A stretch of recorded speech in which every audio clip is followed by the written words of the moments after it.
నమస్తే BCN news కి స్వాగతం। నా పేరు నీలిమ। ముందుగా ముఖ్యాంశాలు।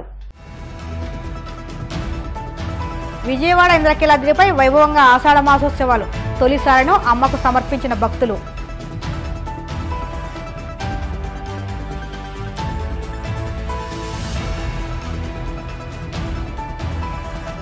టూరిజం ప్యాకేజీపై వచ్చేవారికి శ్రీవారి శీఘ్ర దర్శనం టీటీడీతో చర్చ జరుపుతున్నామన్న టూరిజం శాఖ మంత్రి కందుల దుర్గేష్।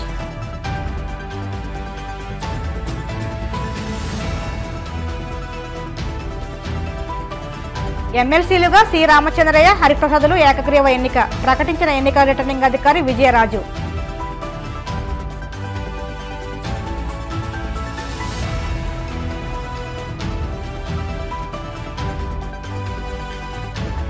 మార్టేరులో మావుళ్ళమ్మ సంబరాలు విశేష అలంకరణలో అమ్మవారు భక్తులకు అభయం। విజయవాడలోని ఇంద్రకీలాద్రిపై కొలువైన దుర్గా మల్లేశ్వర స్వామి ఆలయంలో ఆషాఢ మాసోత్సవాలు కన్నుల పండుగగా ప్రారంభమయ్యాయి।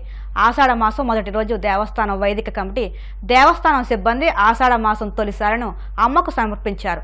ఈ సందర్భంగా భక్తులు అధిక సంఖ్యలో పాల్గొని అమ్మవారికి ఆషాఢ సారె సమర్పించి మొక్కులు చెల్లించుకున్నారు। ఈ కార్యక్రమాన్ని ఆలయ ఈవో రామారావు, అర్చకులు, వైదిక కమిటీ సభ్యులు, దేవస్థానం సిబ్బంది దగ్గరుండి పర్యవేక్షించారు। ఆషాఢ మాసం మొత్తం అమ్మవారి సన్నిధి కలకలలాడనుంది। దుర్గా అమ్మవారికి ఈ ఆషాఢ మాసంలో వారాహి నవరాత్రోత్సవ మాసం, ఈ మాసంలో గనక అమ్మవారికి సౌమంగళ్య ద్రవ్యములు గనక సమర్పిస్తే శాంతి స్వరూపంగా మనకి అనుగ్రహించి సకల సౌభాగ్యాన్ని ఇస్తుంది, పాడి పంటలు పండింపజేస్తుంది। అందున ఈ సంవత్సరం నుంచి వారాహి నవరాత్రోత్సవాలు కూడా దేవస్థానం ప్రారంభం చేస్తున్నది। కలశ స్థాపన, పంచవారాహి మంత్రములు, చండీ రుద్రపారాయణలు, రుద్రహోమములు ఇవన్నీ కూడాను ఈ 9 రోజులు, ఈ 6వ తారీఖు నుంచి 15వ తారీఖు వరకు కూడాను ఈ కార్యక్రమాలు జరుగుతాయి। తర్వాత శాకంభరి ఉత్సవాలు ఇవన్నీ కూడాను అందులో యతీశ్వరులు అందరూ కూడాను ఈ మాసంలోనే చాతుర్మాస్య దీక్ష తీసి లోక కళ్యాణం చేస్తూ ఉంటారు। అటువంటి యొక్క విశేషమైనటువంటి ఈ మాసంలో అమ్మవారిని కనుక దర్శనం చేసుకుంటే అందరికీ కూడాను ఆయురారోగ్య ఐశ్వర్యాలు సకల సౌభాగ్యాలు సిద్ధిస్తాయి। 50 మంది భక్తులు అందరూ కూడా ఈ చక్కని అవకాశం వినియోగం చేసుకుని అమ్మవారి యొక్క కృపకు పాత్రులు కావాల్సిందిగా మనవి చేస్తూ అందరికీ కూడాను శుభ ఆహ్వానం। టూరిజం ప్యాకేజీల ద్వారా తిరుమలకు వచ్చే భక్తులకు త్వరగా దర్శనమయ్యేందుకు చర్యలు తీసుకుంటామని రాష్ట్ర టూరిజం మంత్రి కందుల దుర్గేష్ పేర్కొన్నారు। తిరుమలలో రాష్ట్ర టూరిజం డెవలప్మెంట్ కార్పొరేషన్ ఆధ్వర్యంలో ఏర్పాటు చేసిన దేవరాగం హోటళ్లను ఆయన ప్రారంభించారు। టూరిజం దర్శనాలకు అధిక సమయం పడుతుందని భక్తుల నుంచి ఫిర్యాదులు వచ్చాయన్నారు। ఈ అంశాన్ని టీటీడీ దృష్టికి తీసుకెళ్లి వీలైనంత త్వరగా దర్శనం అయ్యేలా చర్యలు చేపడతామన్నారు। తిరుమలలో హోటల్ ప్రారంభించడం చాలా సంతోషంగా ఉందని, టీటీడీ నిర్ణయించిన ధరలకే ఆహ్లాదకరమైన వాతావరణంలో నాణ్యమైన ఆహారం అందిస్తామన్నారు। కేంద్ర ప్రభుత్వానికి కూడా టూరిజంలో ఏపీ ప్రాముఖ్యత గురించి తెలుసని, ఆయన కూడా ప్రత్యేక దృష్టి పెట్టారని చెప్పారు। కేంద్రం నుంచి నిధులు తీసుకొచ్చి ఏపీలో పర్యాటకం అభివృద్ధికి కృషి చేస్తానని అన్నారు। తిరుమల తిరుపతి దేవస్థానం వారి యొక్క సౌజన్యంతో 2018లోనే శ్రీనివాసం అనేటువంటి రెస్టారెంట్ని ప్రారంభించి ఇవాళ వరకు కూడా అది చాలా అద్భుతంగా నడుస్తూ ఉంది। దాన్ని ఆధారం చేసుకుని తిరుమల తిరుపతి దేవస్థానం వారు మరికొన్ని హోటల్స్ని ఏపీటీడీసీ వారికి అందించడం, దాన్ని నడిపే క్రమంలో అన్నమయ్య, బాలాజీ, అదేవిధంగా ఇప్పుడున్నటువంటి ఇక్కడ జరిగే దాంట్లో ఒక పక్కన అన్నమయ్య, మరో పక్కన బాలాజీ, ఇప్పుడు దేవరాగం, దీన్ని వాళ్ళు ప్రారంభించడం అనేది చాలా ఆనందంగా ఉంది। మీరందరూ ఇప్పటికే చూశారు, విశాలమైనటువంటి ప్రాంగణంలో ఒక అద్భుతమైనటువంటి యాంబియన్స్ తోటి ఈ రెస్టారెంట్ని ప్రారంభించడం జరుగుతుంది। దీని ద్వారా తిరుమలకు వచ్చేటువంటి భక్తులకి సౌకర్యవంతమైనటువంటి ప్రదేశంలో డైనింగ్ ఫెసిలిటీస్ కల్పించడం, దాంతో పాటు శుభ్రతకి చాలా ప్రాధాన్యత ఇచ్చి శుచిగా, రుచిగా 2 రకాలుగా కూడా ఉండే విధంగా ఇప్పటి వరకు ఉన్నటువంటి మాకున్నటువంటి నేపథ్యం, మేము నడిపినటువంటి హోటల్స్ యొక్క అనుభవం, వాటన్నిటిని దృష్టిలో పెట్టుకుని ఈ దేవరాగాన్ని కూడా అద్భుతమైనటువంటి రాగంగా మలచడానికి మేమందరం కృషి చేస్తా ఉన్నాం। మాకు సహకరిస్తున్నటువంటి తిరుమల తిరుపతి దేవస్థానం వారికి, అదేవిధంగా దీన్ని సుందరంగా తయారు చేయడానికి కృషి చేసినటువంటి ఆంధ్రప్రదేశ్ టూరిజం డెవలప్మెంట్ కార్పొరేషన్ వారికి ప్రత్యేకమైనటువంటి అభినందనలు తెలియజేస్తూ, రాబోయే రోజుల్లో ఎవరైతే భక్తులు ఈ కొండ మీదకి వస్తారో వారికి శుభ్రమైనటువంటి ఆహారాన్ని అందించడం, అదేవిధంగా వారు కాసేపు కూర్చుని ఇక్కడ ఈ వాతావరణాన్ని తిలకించే విధంగా, ఇప్పుడు పైన ఒక ఫ్లోర్ ఉంది, కింద ఒక ఫ్లోర్ ఉంది, ఈ 2 ఫ్లోర్లలోనూ కూడా బయటికి చూడడానికి ఆహ్లాదకరంగా ఉండే విధంగా సాయంత్రం పూట లైట్లు వెలుగుల్లో ఇంకా అందంగా ఉండేలాగా ఈ రెస్టారెంట్ని తయారు చేయడం జరిగింది। ఈ టూరిజం డెవలప్మెంట్ కార్పొరేషన్ ద్వారా రాష్ట్రంలో అన్ని ప్రాంతాల్లో కూడా ఈ రకమైనటువంటి వాతావరణాన్ని నెలకొల్పడానికి మేము కృషి చేస్తూ ఉన్నాం। ముఖ్యంగా తిరుమల తిరుపతి కొండ మీద కానీ, కొండ కింద కానీ ఒక అద్భుతమైనటువంటి పర్యాటక కేంద్రంగా అభివృద్ధి చెందడానికి అవకాశం ఉన్నటువంటి ప్రాంతం ఇది. కింద కూడా రమారమి 30 ఎకరాల ల్యాండ్ ఏపీ టూరిజం డెవలప్మెంట్ కార్పొరేషన్కి ఉంది. దాన్ని కూడా సుందరంగా తయారు చేయడానికి, అదేవిధంగా రాబోయే రోజుల్లో మరింతగా పర్యాటకుల్ని ఆకర్షించే విధంగా కార్యక్రమాలు నిర్వహించడానికి మేము ప్రయత్నం చేస్తూ ఉన్నాం. పర్యాటక రంగాన్ని వృద్ధి చేయడం ద్వారా విశేషంగా మనం సందర్శకులను ఆకర్షించవచ్చు అనేటువంటి నమ్మకం మాకు. దాని ద్వారా ఆదాయ వనరులు కూడా పెంచుకోవచ్చు. దీన్ని సమగ్రంగా ఆలోచించి ఒక పక్కన టెంపుల్ టూరిజం, మరో పక్కన హెరిటేజ్ టూరిజం, మరో పక్కన ఎకో టూరిజం, మరొక పక్కన హెల్త్ టూరిజం కూడా రాబోయే రోజుల్లో హెల్త్ టూరిజం కూడా డెవలప్ చేసి అన్ని విధాలుగా కూడా ఆంధ్రప్రదేశ్ రాష్ట్రాన్ని పర్యాటక రంగంలో అభివృద్ధి చేయడానికి మేము దీక్షా కంకణబద్ధులమై ఉన్నామనేటువంటి మాటని తెలియజేసుకుంటూ, దీనికి సహకరిస్తున్నటువంటి ముఖ్యమంత్రి చంద్రబాబు నాయుడు గారు, అదేవిధంగా ఉప ముఖ్యమంత్రి పవన్ కళ్యాణ్ గారికి మా అందరి తరఫున ప్రత్యేకమైన ధన్యవాదాలు తెలియజేస్తూ, ఈ కార్యక్రమం, ఈ హోటల్ ప్రారంభానికి నేను పాల్గొనటం అనేటువంటిది నాకు లభించినటువంటి ప్రత్యేకమైనటువంటి అదృష్టంగా నేను భావిస్తూ సెలవు తీసుకున్నాను. కాకినాడ రోటరీ క్లబ్ చేస్తున్న సామాజిక సేవా కార్యక్రమాలు ఇతరులకు ఆదర్శంగా నిలుస్తున్నాయని Sankurathri foundation chairman S Chandrasekhar పేర్కొన్నారు. కాకినాడ కల్పన సెంటర్లోని ఎస్ఎంఎస్ రోటరీ హాల్లో రోటరీ క్లబ్ కాకినాడ నూతన కార్యవర్గ ప్రమాణ స్వీకారోత్సవం ఘనంగా జరిగింది. ఈ కార్యక్రమానికి rotary club Kakinada president Gopu Kasi Viswanath అధ్యక్షత వహించగా ఎస్ చంద్రశేఖర్ ముఖ్య అతిథిగాను, Kalyan Chakravarthy club installation officer గాను పాల్గొన్నారు.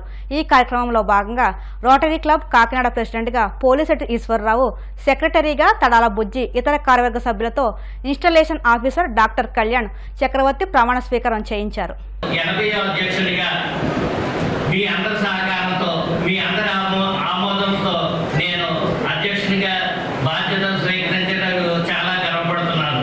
ఈ క్లబ్ నిర్వహణలో అత్యంత మెరుగైన సేవలు చేయడానికి, సరైన సలహాలు సూచనలు తీసుకోవడానికి మా క్లబ్లో 3 దిగ్గజాలు ఉన్నారండి. 3 ఆలయ ఆఫీసర్స్.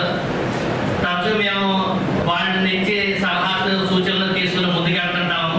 సార్, మిమ్మల్ని ఈ ఏడాది అంతా మిమ్మల్ని డిస్టర్బ్ చేస్తాను. సో మీరు you have to bear with me. Rotary ధనికుల సభ కాదండి, సేవా గుణం, దాన గుణం ఉన్నటువంటి ధనవంతుల సభ అండి. సో ఎంతో సేవ చేద్దామని దృఢ నిశ్చయంతో వచ్చి రోటరీలో జాయిన్ అవుతేనే రోటరీ మెంబర్లు అవుతారు. సో తర్వాత కంటిన్యూ అవ్వడానికి కూడా దృఢ నిశ్చయం సంకల్పంగా మారిన తర్వాత వాళ్ళు రోటరీలో 10 కాలాల పాటు సాగుతూ, వాటితో పాటు ఇంకా వారి మిత్రులను కూడా తీసుకొచ్చి జాయిన్ చేసి ప్రపంచంలో ఉన్నటువంటి అనేక సమస్యలు గవర్నమెంట్లు చేసినా చేయకపోయినా మనవంతు సాయం చేయడం కోసం రోటరీలో జాయిన్ అవుతారు. వీరు రోటరీ సభ్యులండి. సో ఇటువంటి మహానుభావుల్ని ఉద్దేశించి మాట్లాడటానికి నాకు గొప్ప అవకాశం ఇచ్చిన ఈశ్వరరావు గారికి అభినందనలండి. రోటరీ గురించి చెప్పాలంటే, రొటేరియన్స్ ఏ పని చేసినా కూడా చాలా టీం వర్క్, అందరూ కలిసి పనిచేయడం, వాళ్ళ కార్యదీక్ష దాన్ని చాలా ముగ్గురు చేసింది. రోటరీ క్లబ్ 8 సంవత్సరాలు చక్కగా అలాగా కొనసాగుతుంది. ప్రపంచంలో ప్రజలు మారుతున్నారు, రోజులు మారుతున్నాయి, విలువలు మారుతున్నాయి. ఇటువంటి విలువల్లో ఇది చాలా ముఖ్యం. ఇటువంటి కార్యక్రమాలు గవర్నమెంట్ కాదు, ఎవరూ చేయలేరు. ఓన్లీ కొన్ని సంస్థలు మాత్రమే ఇటువంటివి సాధించగలరు. అందులో రోటరీ క్లబ్ ఒకటి. ఇందులో సభ్యులుగా మీ అందరికీ కూడా నా అభినందనలు.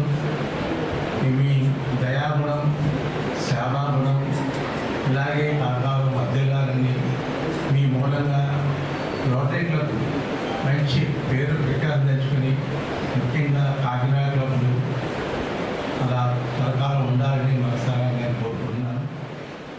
ఖాళీ స్థలాల్లో పెరిగిపోయిన పిచ్చి మొక్కలను తక్షణమే తొలగించాలని కాకినాడ నగరపాలక సంస్థ కమిషనర్ జె వెంకటరావు స్థల యజమానులను కోరారు.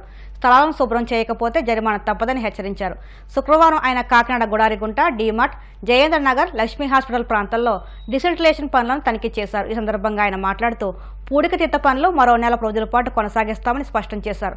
సీజనల్ వ్యాధులను దృష్టిలో ఉంచుకుని మెరుగైన పారిశుద్ధ్య నిర్వహణ కోసం నగరపాలక సంస్థ చేస్తున్న సేవలకు ప్రజలు కూడా తమ వంతు సహకారం అందించాలని కమిషనర్ విజ్ఞప్తి చేశారు. ఆయా స్థలాల్లో పిచ్చి మొక్కలు పెరిగిపోవడం, డంపింగ్ యార్డులు దోమలకు నిలయంగా మారడంతో పాటు అసాంఘిక కార్యకలాపాలు కార్యకలాపాలకు కేంద్రంగా ఉంటున్నాయని అన్నారు. నగరంలో వివిధ ప్రాంతాల్లో ఉన్నటువంటి కాలువలు ఉన్నటువంటి ఏదైతే సిల్ట్ ఉందో ఇవన్నీ క్లియర్ చేయడం డ్రైవ్ ఈరోజు కూడా కంటిన్యూ చేస్తున్నాం. ఇది నెక్స్ట్ 1 మంత్ కూడా ఇది ఇలా కంటిన్యూ చేస్తాం. వచ్చే నెలంతా కూడా కంటిన్యూ చేస్తాం. అయితే ఈ సందర్భంగా చెప్పాల్సింది ఏంటంటే చాలా దగ్గరలో ఖాళీ ప్రదేశాలు యజమానులు కొనేసి ఎక్కడెక్కడికో వెళ్ళిపోవడం, వాళ్ళ అడ్రస్ కూడా తెలియకపోవడం అయింది. కొంతమంది అడ్రస్ కూడా తెలుసు. వాళ్ళు ఖాళీగా ఆ ప్రదేశం ఉండటం వలన వాటిల్లో పిచ్చి మొక్కలన్నీ పెరిగిపోయి చెట్లన్నీ పెరిగిపోయి అది అసాంఘిక కార్యక్రమాలకి ఆనవాళ్ళు అవ్వటం, అదేవిధంగా పారిశుద్ధ్యం కూడా సరిగా లేకపోవడం వల్ల వాటర్ అనేది అక్కడ నిలబడిపోయి దోమలు రకరకాల పారిశుద్ధ్యపరమైనటువంటి సమస్యలు వస్తున్నాయి. దోమలన్నీ పెరిగిపోయి ఈ డెంగ్యూ ఇట్లాంటి జబ్బులు రావడానికి కూడా అవకాశం ఉంది. కాబట్టి యజమానులందరికీ మా యొక్క విజ్ఞప్తి ఏంటంటే వెంటనే మీరు మీ యొక్క చెత్త ఏదైతే ఈ పెరిగిపోయినటువంటి అడ్డదిడ్డంగా పెరిగిపోయినటువంటి చెట్లు వెజిటేషన్ అంతా క్లియర్ చేసుకోవాలి. ఎక్కడైతే లో లయింగ్ ప్లేసెస్ ఉన్నాయో వాటన్నిటిని కూడా మట్టి కూడా వేసుకుని లెవెల్ చేసుకుని ఎటువంటి వాటర్ స్టాగ్నేషన్ లేకుండా చూడాలి. లేకపోతే పారిశుద్ధ్యపరమైనటువంటి చట్టం ఉల్లంఘన కింద మా దగ్గర నుంచి మన కార్పొరేషన్కి నోటీసులు కూడా ఇష్యూ చేసి పెనాల్టీస్ కూడా ఇంపోజ్ చేయడం అవుతుంది. ఒకవేళ మీరు కానీ అది తొలగించలేకపోతే మా పారిశుద్ధ్య సిబ్బంది ఒక ఏరియాను తొలగించడానికి ఎంత రేట్ అవుతుందో అది తెలియజేస్తారు, డిమాండ్ నోటీస్ ఇస్తారు. మీరు ఆ అమౌంట్ కేఎంసీలో కట్టేసి ఆ రసీదు కానీ ప్రొడ్యూస్ చేస్తే ఆ పారిశుద్ధ్య సిబ్బంది స్వయంగా వచ్చి మొత్తం అంతా కూడా వెజిటేషన్ అంతా కూడా తొలగించడం జరుగుతుంది. కాబట్టి ఎక్కడెక్కడైతే ఖాళీ ప్రదేశాలు ఉన్నాయో ఖాళీ ప్రదేశంలో ఉన్నటువంటి ఎవరైతే యజమానులు ఉన్నారో వాళ్ళు వెంటనే వారి ప్రదేశాలకు సంబంధించి వెంటనే పారిశుద్ధ్య సిబ్బందిని మీరు సంప్రదించి మీరు తొలగించకపోవడం అయినా చేయాలి, లేదా కార్పొరేషన్కి చలానా అమౌంట్ కడితే కార్పొరేషన్ సిబ్బందిని వచ్చి మొత్తం వెజిటేషన్ అంతా తొలగించడం జరుగుతుంది. కాబట్టి ఈ విషయాన్ని నగరంలో ఉన్నటువంటి ఖాళీ స్థలాల యొక్క యజమానులందరూ కూడా గుర్తించాల్సిందిగా కోరుతున్నాను. రేబీస్ వ్యాధికి చికిత్స లేనందున రేబీస్ వ్యాధి నివారణపై విస్తృత అవగాహన కల్పించాలని కాకినాడ జిల్లా కలెక్టర్ షాన్ మోహన్ సగిలి అధికారులను ఆదేశించారు. శనివారం ప్రపంచ జూనియర్స్ డే సందర్భంగా కాకినాడ వెటర్నరీ పోలీ క్లినిక్ ఆవరణలో ఉచిత రేబీస్ వ్యాధి నిరోధక టీకాల కార్యక్రమం అవగాహన సదస్సు నిర్వహించారు. ఈ సదస్సును ఉద్దేశించి కలెక్టర్ మాట్లాడుతూ జంతువుల నుంచి మనుషులకు సంక్రమించే వ్యాధుల్లో అత్యంత ప్రమాదకరమైనది రేబీస్ అని అన్నారు. రేబీస్ వ్యాధి పట్ల ప్రతి ఒక్కరికి అవగాహన కల్పించేలా అధికారులు కృషి చేయాలని సూచించారు. పెంపుడు కుక్కలకు తప్పనిసరిగా రేబీస్ వ్యాధి నిరోధక టీకాలను క్రమం తప్పకుండా వేయించాలన్నారు. ఈ సందర్భంగా రేబీస్ వ్యాధిపై అవగాహన కల్పించే నిమిత్తం రూపొందించిన కరపత్రాన్ని కలెక్టర్ పశుసంవర్ధక శాఖ అధికారులతో కలిసి ఆవిష్కరించారు. ఇప్పుడు కాసేపు ప్రకటనలు.